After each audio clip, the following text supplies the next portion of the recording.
अस्सलाम वालेकुम स्टूडेंट। तो मैथ्स क्लास 10th का हम कर रहे हैं जिसकी एक्सरसाइज 1.1 है। उसका दूसरा क्वेश्चन आज हम सॉल्व करने जा रहे हैं। दूसरे क्वेश्चन के अंदर भी पार्ट्स हैं तो उसके दो पार्ट्स ही इस वीडियो के अंदर हम कवर करेंगे। पार्ट नंबर 1 क्या है हमारे पास, एक्स स्क्वायर माइनस एक्स और माइनस 20। अब इन क्वेश्चन के अंदर करना क्या है, solve the following by factorisation.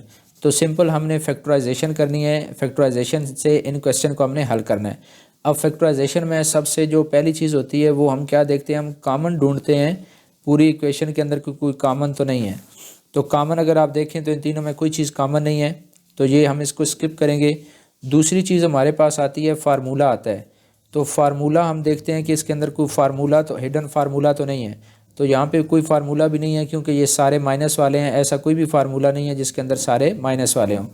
फिर हम तीसरी चीज़ की तरफ जाएंगे और तीसरी चीज़ हमारे पास है मिड टर्म ब्रेक।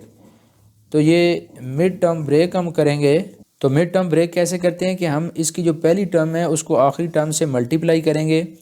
जो हमारे पास आंसर आएगा हम उसके फैक्टर बनाएंगे और उस फैक्टर में से हम एक ऐसा पेयर लेंगे जिसको प्लस माइनस करने से -1 बने, 1x बने। तो चलें जी, हम इन दोनों को पहली और आखिरी को मल्टीप्लाई करते हैं तो ये हमारे पास बन गया 20x²।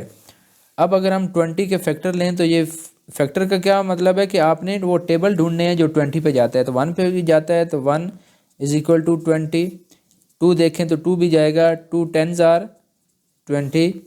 उसके बाद अगर आप देखें 3 नहीं जाता, 4 जाता है, 4 5s are 20। अब इनके अंदर पे ढूंढें तो 21 को प्लस माइनस करें तो 1 नहीं रहता, 10 और 2 को भी प्लस माइनस करें तो 1 नहीं रहता, लेकिन 5 और 4 को अगर आपस में प्लस माइनस करें तो हमारे पास 1 रहता है। 5 में से 4 माइनस करें तो क्या आएगा, 1 आएगा। तो यहाँ पे फिर हम क्या करेंगे, इसको ऐसे लिखेंगे x² और हमने सेंटर में माइनस में आंसर लाना है तो 5 माइनस का होगा -5x और प्लस का 4x होगा और -20 होगा =0। अच्छा, जब आप इसके जो पेयर है वो ढूंढ लें तो फिर आपने क्या करना है कि इन दो का आपने अलग कॉमन ढूंढना है और इन दो का अलग कॉमन ढूंढना है। अगर इन दोनों में देखें तो x हमारे पास कॉमन है, अंदर क्या रह गया, x एक बाहर चला गया, एक x अंदर रह गया, -x बाहर चला गया, -5 अंदर रह गया। यहाँ अगर देखें तो +4 ऐसी चीज़ है जो दोनों पे डिवाइड हो जाता है, 4 पे भी जाता है और 20 पे भी जाता है। तो 4 बाहर आ गया, अंदर क्या आ गया, x - 4 का टेबल 20 तक क्या होगा, 4 5s are 20 =0। अब अगर आप देखें तो ये एक टर्म है, प्लस के बाद ये दूसरी टर्म है, इसमें भी x - 5 है, इसमें भी x - 5 है। तो क्या करेंगे, इस x - 5 को हम कॉमन ले लेंगे, बाकी क्या बचा x + 4 वो इसको इसी तरह लिख देंगे =0। तो अब क्या करेंगे, x - 5 को =0 ले लेते हैं और दूसरी x + 4 थी तो उसको अलग 0 के इक्वल ले लेते हैं। यहाँ पे क्या होगा, x इधर रहेगा, ये 5 उधर जाके +5 बन जाएगा। तो एक x की वैल्यू हमारे पास 5 आ गई और दूसरा ये +4 है तो इक्वल की दूसरी साइड पे जाके -4, तो दूसरी हमारे पास वैल्यू -4 हो गई। तो इस तरह जो हमारा सोल्यूशन सेट है वो क्या बना, 5 and -4, और यही इसका आंसर है। तो स्टूडेंट, पार्ट नंबर 2 हम हल करने जा रहे हैं। इसको फैक्टराइज करते हैं, लेकिन इससे पहले इसका जो है ना वो स्टैंडर्ड फॉर्म होना ज़रूरी है। तो स्टैंडर्ड फॉर्म पहले बनाएंगे। ये 3y² तो इसी तरह आएगा, ये y अंदर मल्टीप्लाई होगा तो y को स्क्वायर करें, y² बन जाएगा -5y। तो ये सिंपल इसको मल्टीप्लाई किया है। अब फिर क्या करेंगे, इनकी जो तरतीब है वो सही करेंगे, ये सारे एक साइड पे लेकर आएंगे। तो 3y², ये +y² इधर आके -y², ये -5y इधर आके +5y और इधर क्या रह गया, 0।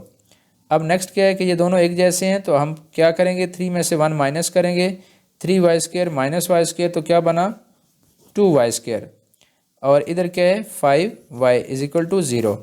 अब मैंने आपको फैक्टराइजेशन में पहले भी बताया कि सबसे पहले कॉमन ढूंढते हैं। तो इसमें देखें y कॉमन है, अगर y कॉमन हो तो अंदर क्या रह गया, 2y, और यहाँ पे +5 रह गया =0। नेक्स्ट क्या करेंगे, इस y को अलग 0 के इक्वल लेंगे और इसको अलग ब्रैकेट को 0 के इक्वल लेंगे। तो एक तो हमारे पास y 0 आ गया। अब दूसरा यहाँ देखते हैं क्या आएगा, 2y + 5 =0।